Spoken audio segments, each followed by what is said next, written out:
बैराग शिव और राजा दक्ष की पुत्री सती। भगवान शिव आनंदित, अनंत और पूर्ण बैराग थे। उन्होंने संसार के किसी भी बंधु से कोई समारोह नहीं था। वहीं दूसरी ओर प्रजापति दक्ष ब्रह्मा जी के पुत्र की पुत्री माता सती थी। उन्हें पुनर्जन्म में आदिशक्ति थी।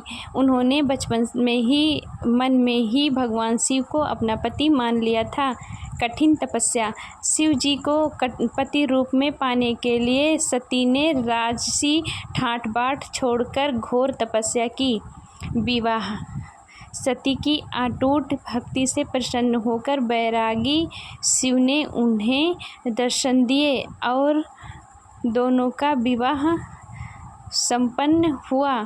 शिवजी सती को लेकर अपने निवास स्थान कैलाश पर्वत पर रहने के लिए चले गए और माता सती भगवान शिव का विवाह संपन्न हो गया। भगवान शिव को पति रूप में माता सती पा गई। राजा दक्ष का अहंकार और महादेव का अपमान। राजा दक्ष भगवान शिव को पसंद नहीं थे। वे शिव जी के ब्रह्म में शमशान में रहते और घंघोरी रूप का एक राजा की गरिमा के खिलाफ मानते थे। एक बार राजा दक्ष ने एक बहुत बड़े भव्य यज्ञ का आयोजन किया। उन्होंने सभी देवी देवताओं को, गंधर्व और ऋषियों को आमंत्रित किया, लेकिन जानबूझकर अपने दामाद भगवान शिव और पुत्री सती को निमंत्रण नहीं भेजा। यज्ञ में जाना। जब माता सती को इस यज्ञ के बारे में पता चला तो उन्होंने शिवजी से कहा, जाने की जिद की।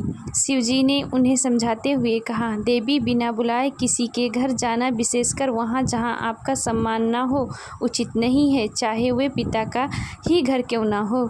लेकिन सती का मोह उनके मायके के और पिता के से था। उन्होंने सोचा कि घर जाने के लिए किसी की निमंत्रण की आवश्यकता नहीं होती है। सती के हट के आगे जानबूझकर शिव जी ने अपने गुणों के साथ उन्हें सती का आत्मदाह। जब माता सती यज्ञ स्थल पर पहुंची तो वहां का दृश्य देखकर उन्हें हृदय टूट गया। किसी ने भी उनका स्वागत नहीं किया, केवल उनकी माता ने उन्हें गले लगाया। राजा दक्ष ने भारी सभा में भगवान शिव का घोर अपमान किया और उन्हें अपशब्द कहे। अपने पति का यह अपमान माता सती सहन नहीं। उन्होंने अपनी भूल का असहन हुआ कि उन्हें शिवजी की बात नहीं मानी थी।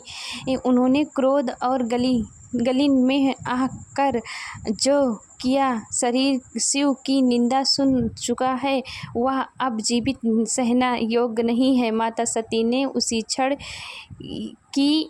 यज्ञ की योग अग्नि का आह्वान किया और स्वयं को उस पवित्र अग्नि में भस्म कर दिया। नंबर 5, वीरभद्र का जन्म और शिव का तांडव। जैसे ही सती के आत्मदाह का समाचार कैलाश पहुंचा, शांत स्वभाव के महादेव अत्यंत क्रोधित हो उठे। उन्होंने गुस्से में अपनी एक जटा उखाड़कर पर्वत पर पटक दी, जिससे भयानक योद्धा वीरभद्र और मां काली प्रकट हुई।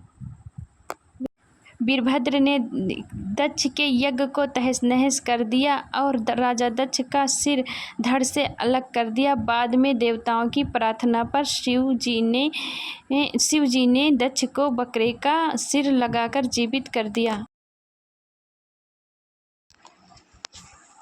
देवताओं की प्रार्थना से शिव जी ने दक्ष को बकरे का सिर लगाकर दिया।